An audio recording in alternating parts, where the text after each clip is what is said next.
Hello my friends, this is Apprentice Ewok here with a video detailing some of the most villainous and powerful women in Star Wars Legends and the current canon. So this idea came to me from one of my very close friends.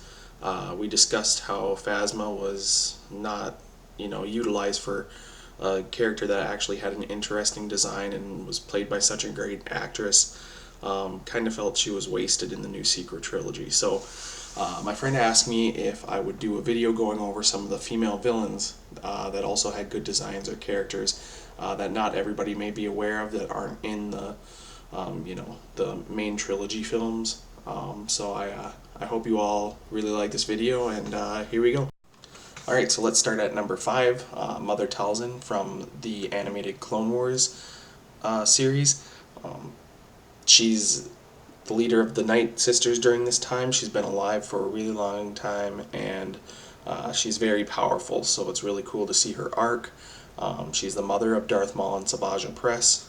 She helped turn Ventress against Dooku, and there's a really awesome battle sequence towards the end of their arc where Grievous attacks the Night Sisters on Dathomir. We really get to see some of her powers play out in that, and her main powers all deal with witchcraft through the Force. They're able to manipulate energy and do incantations.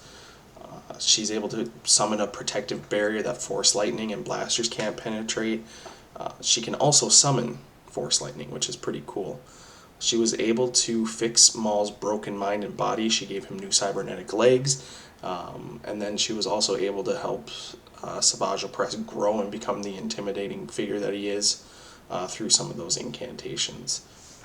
So that's number 5, Mother Talzin. Alright, so coming in at number 4 is Admiral Matassa. She was the mentee of Grand Moff Tarkin. He took her under his wing when he found out that she was very successful at beating her opponents in battle during the training exercises and simulated battles. She used that relationship with Tarkin, they were lovers at one point, to leverage her way throughout the control in the Empire. She made a push to gain ultimate control after Tarkin and Palpatine had both perished. She didn't trust Force users, and she sought to destroy the Jedi Order, and she even didn't trust dark side users. She just felt like they weren't natural, and that everybody would be better off without them. So the main appearance is the Jedi Academy trilogy in Legends, and she's got, she's not a Force user, but she is a very powerful and smart woman. She's a great strategist. She's ruthless, calculated. She was completely devoted to the Empire, and she was power hungry. She'd do whatever it took.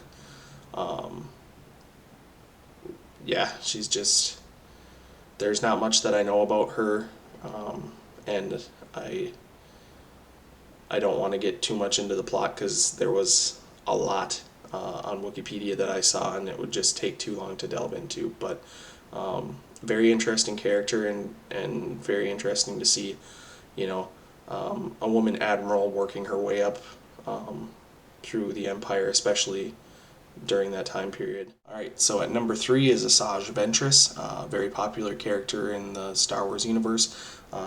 In the Clone Wars, great character arc. She's a Zabrak Dathomirian.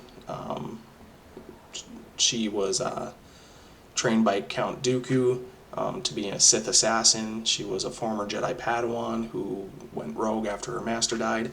She was a slave for a while. She was trained as a Night Sister, and yeah, so she was the apprentice to Jedi Master Kai Narek, and was the Sith assassin apprentice of Darth Tyrannus.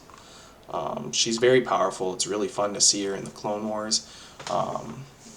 She, her agility, she's stronger in the Force than it shows, and there are some battles between Obi-Wan and her and Anakin that, she's got the upper hand, and there's even a point where she Force chokes and lifts them up into the air, and they're pretty useless against it. So she she's very resourceful, and she had great agility and willpower. So she's she's a fun character to see throughout all the Clone Wars. So that's Ashajj Ventress at number 3. Alright, so coming in at number 2 is Jade, Jade Skywalker. Her first appearance was in the Legends book Heir to the Empire. She's a former smuggler, Emperor's Hand, which is, the personal trained assassin, and eventually Jedi Master. She was the apprentice to Darth Sidious and Jedi Master Kyle Katarn, and eventually Luke Skywalker. So it's very interesting to see that, because her last command from Palpatine was to kill Luke Skywalker. But after some time, she marries Luke and becomes part of the new Jedi Order and trains Jaina and Anakin solo. She's very powerful. Throughout the books and some of the comics, she's an assassin. She's trained by the best in the Empire. She's an expert with blasters, hand-to-hand combat, lightsabers. She was a great slicer, which we call hacker, an awesome pilot, and very good at espionage stuff. The thing that I find most interesting is Luke relied on her in some cases because her ability to sense danger was even better than his. So I think that's really cool, and I'm kind of sad we didn't get to see Mara Jade in the sequel trilogy. I thought she was one of the very interesting Legends characters, but maybe we can see her in some other form in the future of Star Wars content. Alright, so coming in at the top spot is the grandmommy of them all, Darth Trai. She was a former Jedi Master known as Kreia. She trained Revan and Mitra Surik as a Jedi, and then Darth Sion and Darth Nihilus when she was a Sith Lord. She was kind of like a grey Jedi. She believed that neither side of the Force was superior, which kind of put her in the middle, and I think that comes from her training as both a Jedi and a Sith. She's got some crazy Force powers, and it makes sense because she ended up training 2 of the awesome Sith Lords in the Star Wars universe. So her Force powers include Force Crush, Force Scream, which, wow, Dark Healing, which, we saw healing introduced into the Star Wars canon recently, so this might be an inspiration for that. She was able to control beasts, which we've seen, Force users use in the past to calm, attacking beasts and stuff like that. But one of her really cool powers is recognizing shatter points, which Mace Windu also did. It's the ability to be able to see exactly when they need to strike and where the weak points are. She also had telekinetic lightsaber control, so she could use lightsabers without touching them. And then finally, she had the ability to see the future, and it was even better than most Sith and Jedi. She was able to correctly predict some events that happen in the future. I highly recommend Knights of the Old Republic. It's an awesome story.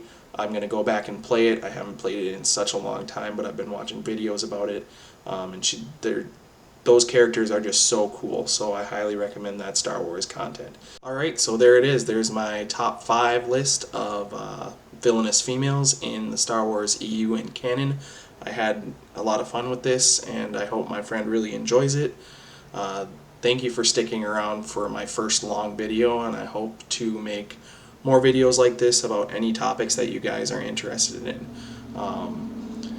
Subscribe, like, follow me on Twitter, and I look forward to discussing with all of you in the comments below. Thank you so much, and may the Force be with you.